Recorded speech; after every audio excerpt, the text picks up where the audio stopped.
আসসালামু আলাইকুম প্রিয় এনটিআরসি ক্যান্ডিডেটস। আজকে আমরা ইলেকট্রিসিটি এবং ম্যাগনেটিজমের উপর কিছু এমসিকিউ সমাধান করব। আমাদের প্রথম এমসিকিউটা হচ্ছে, একটি সমান্তরাল পাত ধারকের বা প্যারালেল প্লেট ক্যাপাসিটরের পাতদ্বয়ের মধ্যবর্তী দূরত্ব অর্ধেক করলে ধারকত্বের কী পরিবর্তন হবে? আজকের ক্লাসটা বেশ একটা জটিল হবে না ইনশাআল্লাহ। এলিমেন্টারি ক্লাস অনেকটাই। আমাদের কিন্তু স্ট্যাটিস্টিক্যাল মেকানিক্স থেকে শুরু করে কোয়ান্টাম মেকানিক্স, তারপরে solid state physics, nuclear physics থেকে শুরু করে পদার্থবিজ্ঞানের প্রায় প্রত্যেকটি ব্রাঞ্চের উপর ভিডিও করা আছে, এমসিকিউ ভিডিও করা আছে। শুধু এনটিআরসি পরীক্ষা নয়, বাংলাদেশের ফিজিক্স রিলেটেড যেকোনো চাকরি পরীক্ষার জন্য আমাদের প্ল্যাটফর্ম কাজ করার চেষ্টা করছে ইনশাআল্লাহ। ভবিষ্যতে আমরা কাজ করে যাব। সুতরাং আমাদের চ্যানেলটি আপনি সাবস্ক্রাইব করে রাখতে পারেন। এখন আমরা দেখতে পাচ্ছি যে আমাদেরকে বলছে parallel plate capacitor. Parallel plate ক্যাপাসিটরের ক্যাপাসিট্যান্সের ফর্মুলা হচ্ছে C = epsilon naught KA divided by D। এখন এখানে দূরত্ব বলছে অর্ধেক করতে। সো আমি যদি d কে অর্ধেক করি, let's say I make it half, তখন আমার নতুন c প্রাইম হবে epsilon naught K A divided by D by 2। আর আমরা জানি যে এই নিচে যদি 2 দেওয়া হয়, এই 2টা বেসিক্যালি উপরে চলে আসবে। সো এটা হবে epsilon naught K A divided by D. আর আমরা জানি epsilon naught K A divided by D is nothing but C. ঠিক আছে? এত ব্যাখ্যা বিশ্লেষণ করার দরকার নেই। এটা আমি ভালো মতোই জানি, আপনারা পারবেন। বাট স্টিল ব্যাখ্যা বিশ্লেষণ করলে আসলে এটা আমাদের জন্যই ভালো লং টার্মে, এবং অনেক সময় এক চান্সে পারা যাবে। সো এটা হচ্ছে দ্বিগুণ হবে, উত্তর হচ্ছে সি হবে, রাইট? তো তড়িৎ ফ্লাক্সের এসআই একক কোনটি? এটার জন্য আগে তড়িৎ ফ্লাক্সের ব্যাপারটা একটু বুঝতে হবে যে তড়িৎ ফ্লাক্সটা আমাদের আমরা কিভাবে ডিফাইন করতে পারি। ওয়েল, তড়িৎ ফ্লাক্সকে আমরা close loop integral of E dot DS দ্বারা ডিফাইন করতে পারি, অথবা গসের সূত্র ইউজ করলে এটা হবে, বা গাউসের সূত্র ইউজ করলে এটা হবে কিউ বাই এপসাইলন নট। আচ্ছা, এপসাইলন নটটাকে একটু সুন্দর করে লেখা উচিত আমার।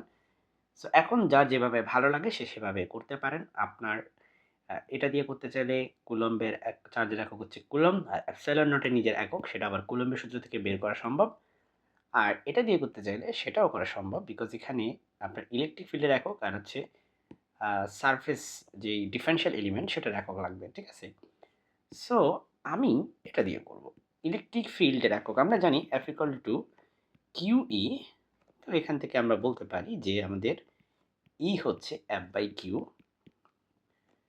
এবং এখান থেকে আমরা জানি যে এটার মানে হচ্ছে নিউটন, আর এটার একক হচ্ছে কুলম্ব।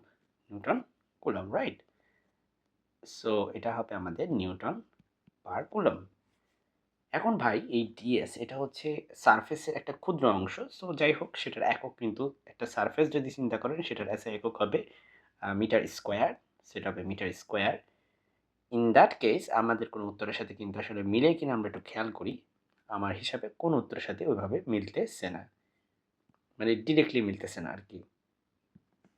তবে আপনারা এটা অবশ্যই মনে রাখবেন, পরীক্ষায় আসলে কিন্তু newton metre square per coulomb এই অপশনও থাকতে পারে।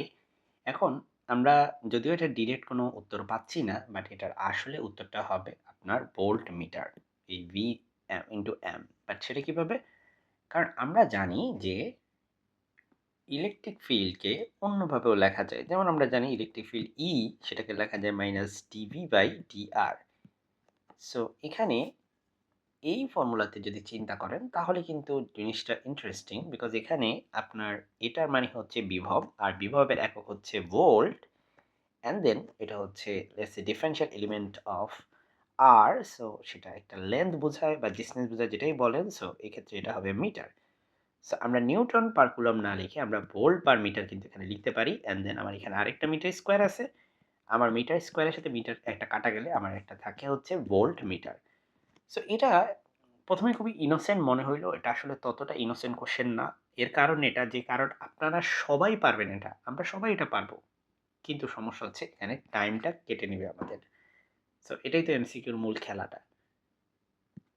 সেজন্যই বেশি বেশি প্র্যাকটিস করতে হবে। আর প্র্যাকটিস করার জন্য আমার চ্যানেলটি সাবস্ক্রাইব করে রাখবেন। আর আমাদের পেইড ব্যাচ সম্পর্কে যদি আপনি জানতে চান, সেক্ষেত্রে আমার নাম্বার, হোয়াটসঅ্যাপ নাম্বার 01851012 433, এই নাম্বারে যোগাযোগ করতে পারেন। এছাড়াও চ্যানেলের ডেসক্রিপশন বক্সে কিছুটা ডিটেলসে দেওয়া আছে, সেটা দেখে নিতে পারেন। আমরা পরবর্তী প্রশ্নে চলে যাচ্ছি। আমাদেরকে বলছে কোনো পরিবাহীর রোধ 5% কমালে এবং বিভব পার্থক্য একই রাখলে তড়িৎ প্রবাহের পরিবর্তন কত হবে? আচ্ছা, সো পরিবাহীর রোধ 5% কমালে, রোধ যদি আমরা 5% কমাই, সো আমরা ওমের যে সূত্র সেখানে চলে যাই। ওমের সূত্র মতে আপনার I equal to V by R. So আমাদের এখানে বলছে বিভব পার্থক্য কোনো পরিবর্তন করতে না, বিভব পার্থক্য যা আছে তাই থাকবে, ওকে ফাইন। সো সেটা V থাকবে, কিন্তু আমাদের রোধকে 5% কমাইতে বলছে। তো রোধ আমাদের আর আছে, আর এর 5% কমানো মানে কি দেখেন, আপনার আরকে যদি আপনি 5% কমান, তার মানে আপনার 95% আর বাকি আছে আর এর। সুতরাং এটা হবে 0.95 ইন্টু আর, তাই না? সো এটা হবে 0.95 ইন্টু আর। এখন সমস্যা হচ্ছে পরীক্ষা হয়তো ক্যালকুলেটর স্কেলে দিবে না, এই টাইপের কোশ্চেনের জন্য আসলে ক্যালকুলেটরটা দরকার। সো হয়তো পরীক্ষায় এমন টাইপেরই মান দিবে যাতে ক্যালকুলেটর ছাড়া আপনি করতে পারেন। তো এটাকে কোনোভাবেই ক্যালকুলেটর ছাড়া আসলে গেস করার কোনো ওয়ে নাই। এর পিছনে কারণ হচ্ছে আপনার যে অপশনগুলো দেখেন সেগুলো এতটাই কাছাকাছি যে আপনি ক্যালকুলেটর ছাড়া যত বড় মানে মেধাবী মানুষই হন না কেন, ক্যালকুলেটর ছাড়া এটা ক্যালকুলেট করতে পারবেন না। তো যাই হোক, আমি ক্যালকুলেটর দিয়ে এটা পেলাম। সো আমি ক্যালকুলেটরে পেলাম এটার মান আপনার 1.0526 ভি বাই আর। সো ধরেন এটা আবার নতুন কারেন্ট হচ্ছে আপনার আপনার এটা হচ্ছে আগের কারেন্ট, রাইট? ভি বাই আর মানে আগের কারেন্টটা। So 1.0526 I. এখন ভাই এটা কি পরিবর্তন কি বাড়ছে না কমছে? অবশ্যই বাড়ছে, আগের কারেন্ট থেকে বাড়ছে, কিন্তু কতটুকু বাড়ছে সেটার জন্য আমরা একটা কাজ করি, আমরা এই ভ্যালুটাকে আই থেকে বাদ দিয়ে দিই। এটাকে যদি আমরা আই থেকে বাদ দিই তাহলে আমার নতুন কারেন্টটা হচ্ছে আই প্রাইম থেকে আই, মানে ডেল আই ইকুয়াল টু হবে আপনার 1.0526 আই মাইনাস আই। সো আমাদের এটা হবে 0.0526 আই। তো যাই হোক ভাই, এবারে 100% নিয়ে যেতে হলে 100 দিয়ে এটাকে গুণ করতে হবে। 100 দিয়ে গুণ করলে এটা হয়ে যাবে হচ্ছে 5.26% অফ আই। সো উত্তর হবে হচ্ছে বি নাম্বারটা। ওয়েল, আই হোপ এটা বুঝতে পারছেন। এবার 4 নাম্বারটায় চলে যাই আমরা। বায়োস্যাভার্ট সূত্র বা অনেকে বিয়োস্যাভার্টও বলে থাকে। যাই হোক, বায়োস্যাভার্ট সূত্র হচ্ছে নিচের কোনটির ভেক্টর রূপ প্রকাশ করে? আমরা এটা জানি যে চুম্বক ক্ষেত্রের ভেক্টর রূপ প্রকাশ করে বায়োস্যাভার্ট সূত্র। সূত্রটা যদি একটু লিখে দেই, B equal to mu naught divided by 4 pi. এই মিউ নটকে এটাকে বলি আমরা শূন্য মাধ্যমের চৌম্বক প্রবেশ্যতা বা পারমিয়াবিলিটি অফ ফ্রি স্পেস।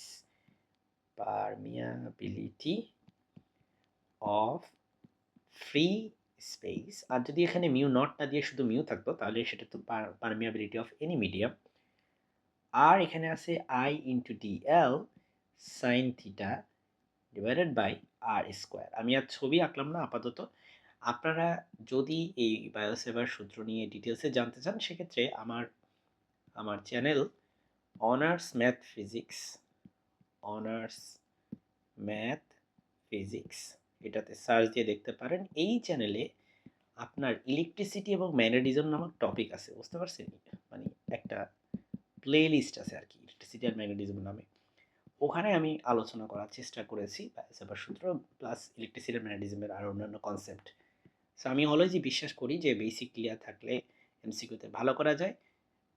লেন্জের সূত্র কোন নিত্যতা সূত্র মেনে চলে?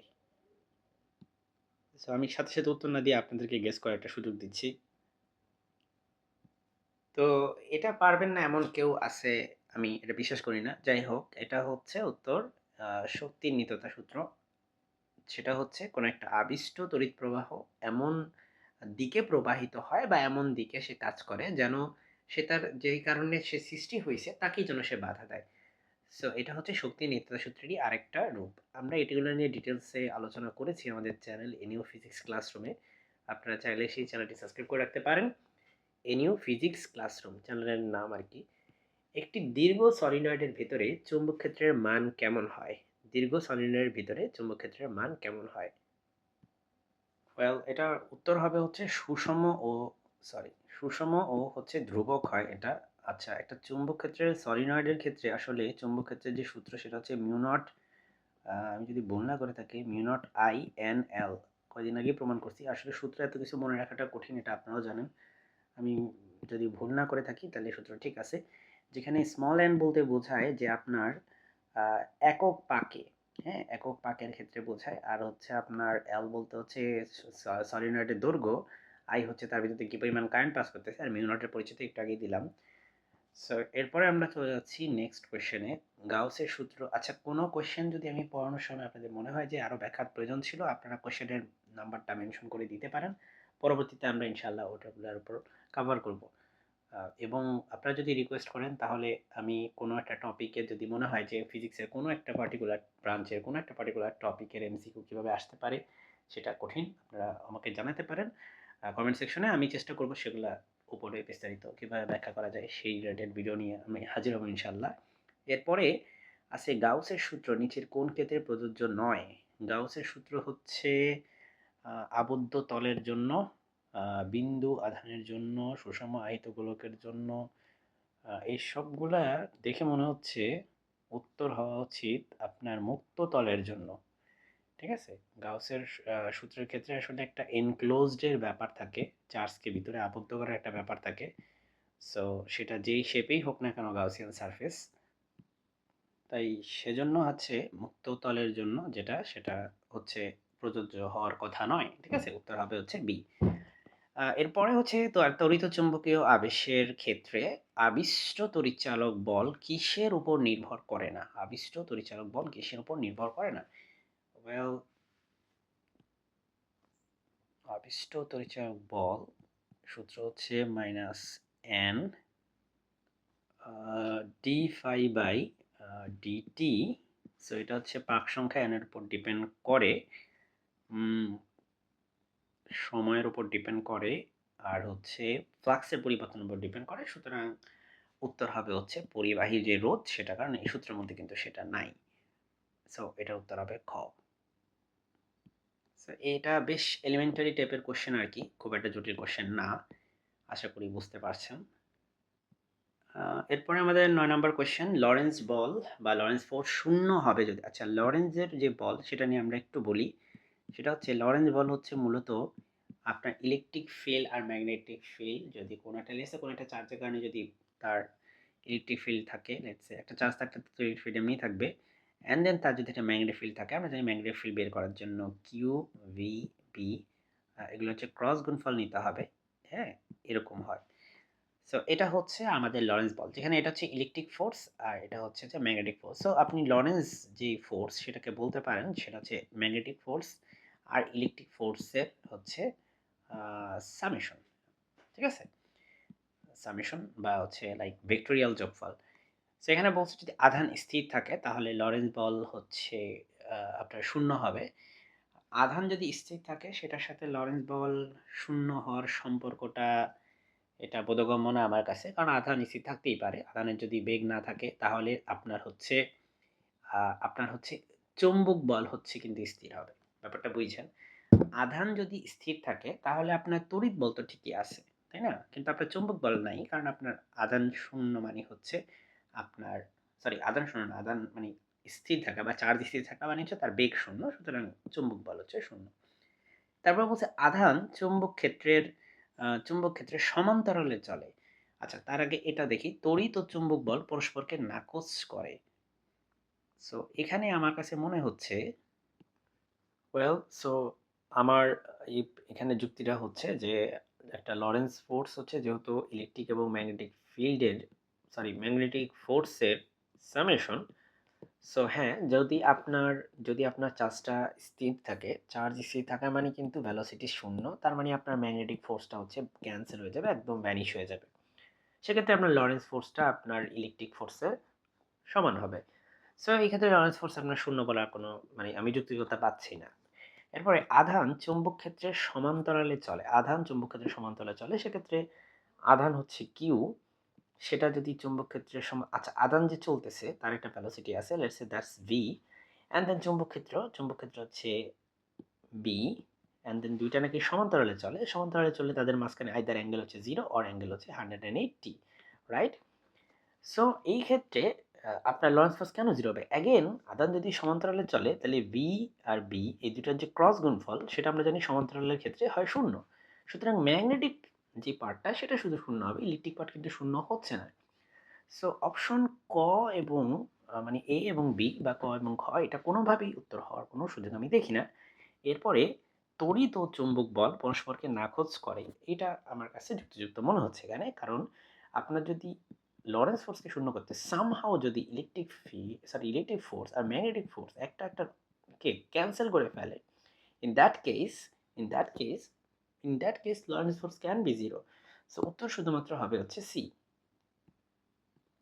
ওকে, let's go to the next question, the last question of today.